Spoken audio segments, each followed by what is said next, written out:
Hello everyone and welcome back to the Ellie Way. Today we are talking about the 11 rules of leadership according to the Ellie Way. Now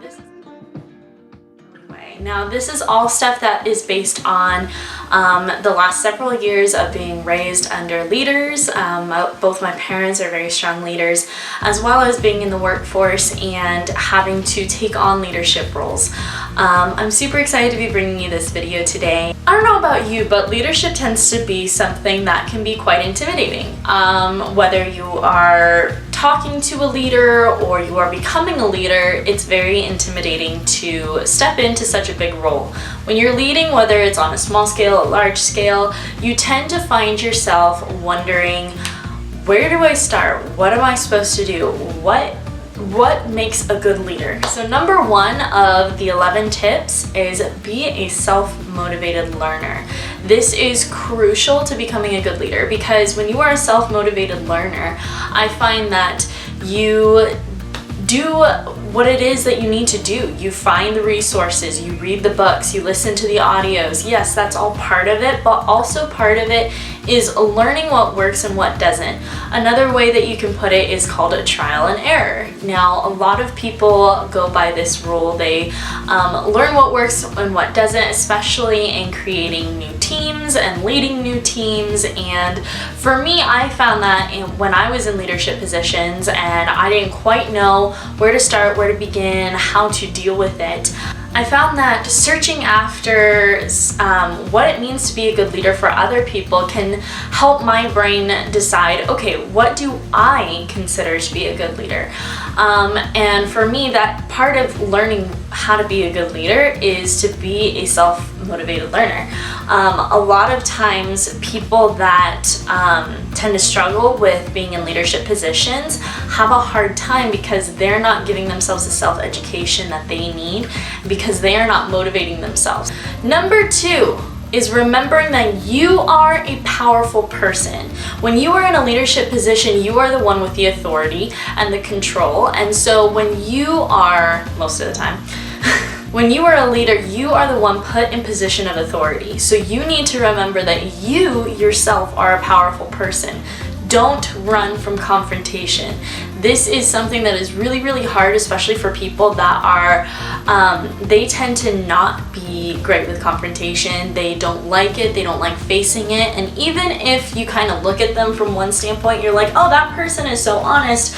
They're really great. They'd probably be really great at confrontation. That's not always the case. Some people are afraid of confrontation and so they become passive aggressive.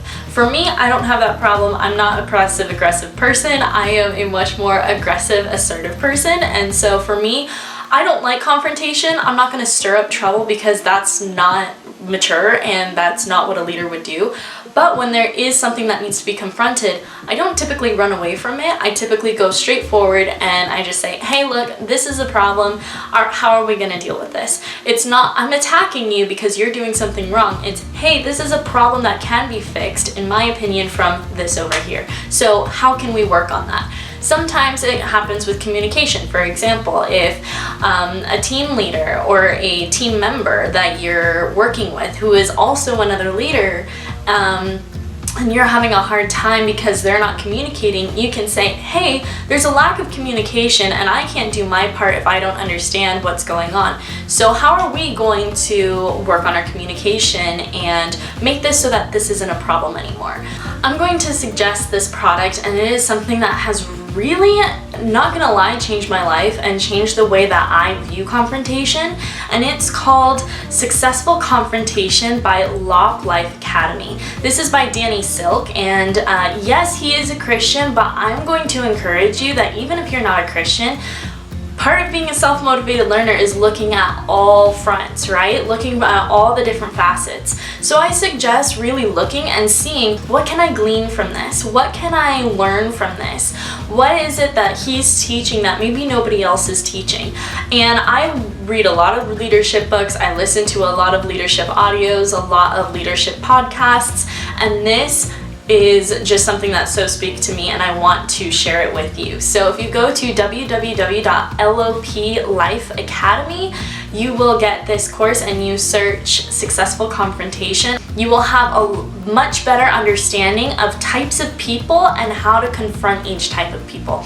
It's absolutely incredible. I highly recommend it for leaders. Number 3, let's take initiative. A good leader takes initiative and goes above and beyond. They stay educated with what's happening. They make sure that they know from all sides what are things that are going on, how can I help, and how can I make this better and more seamless. Depending on your role, you want to stay assertive and you want to take initiative. So before they ask the question, you can say, I'm already on it, or I've already done it. Number 4 is to assert yourself as a leader. So there are a lot of people that will sometimes try and take over certain things, and your job is to say, no, this is my role and you will respect me in this role. I'm very good at this. Again, this is part of confrontation, but I don't have a hard time asserting myself as a leader. It doesn't matter who I'm working with, and you don't need to be disrespectful about it. It is what it is. I'm the leader. This is the direction we're going, and if you don't trust my judgment, you don't have to help me out with this project. When you assert yourself as a leader, you gain the respect of the people.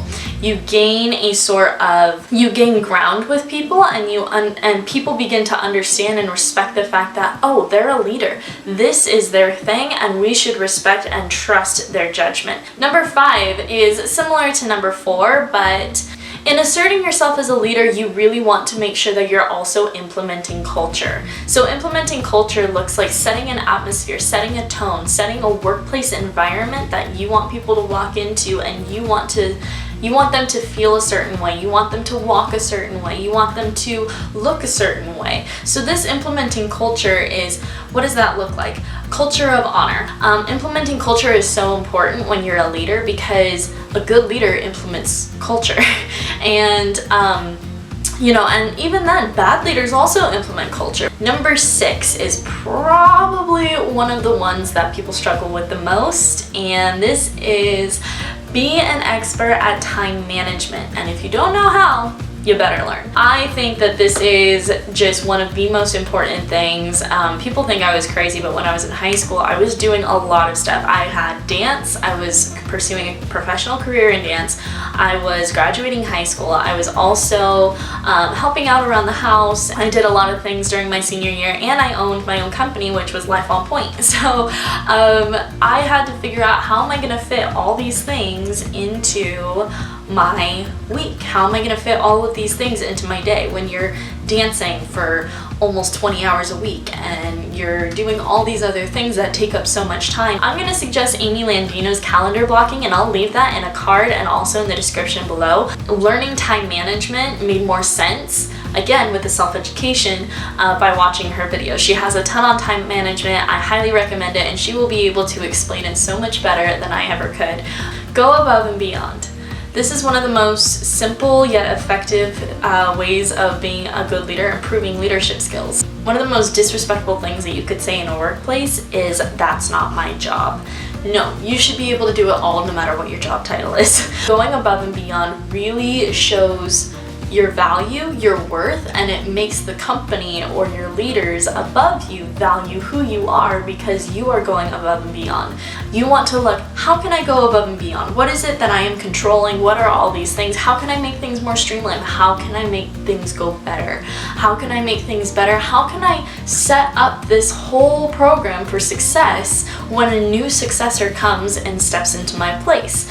This is all things that you can think about, because one of the main things that a leader does is serve. A good leader also serves the people around him, whether they're his leaders above him or the people he's leading. You always want to approach it from the position of, how can I serve you better? And I think this was really well talked about in a podcast episode that we recently just came out with, which was with Toby Parrish, the CEO of Televerdi.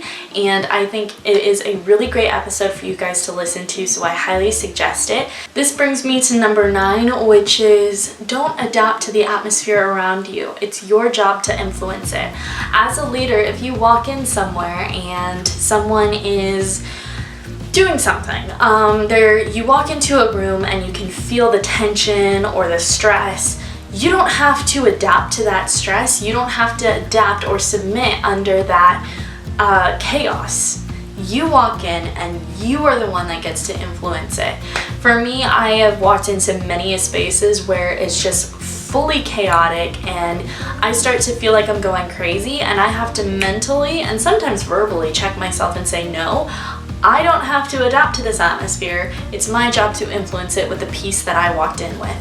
It's very important for you to keep what you are choosing to walk in with, because that is what makes you a unique asset as a leader to the team. Number 10 is to assess yourself. A good leader always is looking at themselves, wondering, what can I do better? And it's not a mindset of failure or how am I failing? I need to fix all this. I need to fix all this. It's not that. It's how can I serve people better? How can I change a little bit and tweak things just a little bit to make the process more smooth? This is something that we like to do on our leadership team. We have self-assessments and we really look at ourselves. We fill out this questionnaire and we look and we see how are we succeeding in these areas and what areas do we need to work on. That's completely normal. It's not to beat yourself up about, and it's not anything like that. A good leader understands that in order to be a good leader, you have to assess yourself and see where are the things that I need to actually improve upon and what things am I really